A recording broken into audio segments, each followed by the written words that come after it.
All candidates are now officially allowed to campaign ahead of the SAFA elections. Those eligible to stand have just under 3 weeks to canvass for support. Incumbent Danny Jordaan will now be pitted against two candidates, Ledwaba and Mohlabeng. The fourth candidate, Nomsa Mahlangu, has been ruled ineligible to stand. Mahlangu was nominated by SAFA's associate member, the University Sports South Africa, which is against the statutes of SAFA.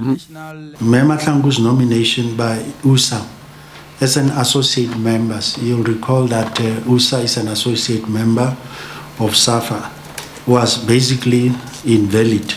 So given that association members are only permitted to nominate the NEC members.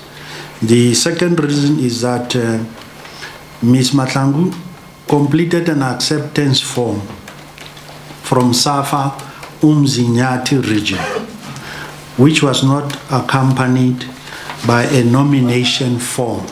Mohlabeng was elected unopposed as SAFA's Tshwane president last month, but current Vice President Ledwaba, who is seen by many as Jordaan's biggest threat to retain his current position, is said to be ineligible to stand for SAFA's National Executive Committee, which will also be elected on the same day. Ledwaba was unable to launch her election manifesto in Johannesburg last month after she was advised not to do so before the official list was released of the government's committee a few weeks before the elections.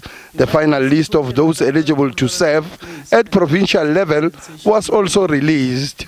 Ledwaba was not nominated by the host region as per the Article 25.9 of the SAFA statutes, which actually indicated that for you to serve on the National Executive Committee, you must be nominated by the host region for the national list now. Okay? So that is the only reason. So you get nominated and then you accept nomination. And then you must have support, okay, for you to serve on the National Executive Committee. Ms. Ledwaba was nominated for the National Executive. However, she didn't accept the nomination.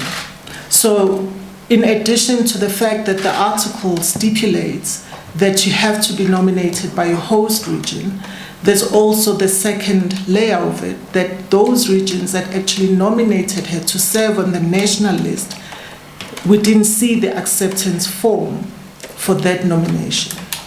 The SAFA constitution gives those who are not happy about the vetting process an opportunity to appeal to SAFA's ethics committee within 3 days. Our ethics committee is chaired by people with legal brains. All of them, they are from the legal school of thought. So we are saying anyone who has an appeal must direct the appeal there. So for second interpretation, you can call it for a second opinion of some sort. Those people will believe they are credible to look at the legalities. The inaugural SAFA's governance committee had only 2 months to do its work. The committee, which operates independently from the country's football controlling body, aims to have a roadshow to all 52 SAFA regions and look at how to improve certain statutes of the association and assist football with corporate governance. Sifiso Ramara, SABC News, Johannesburg.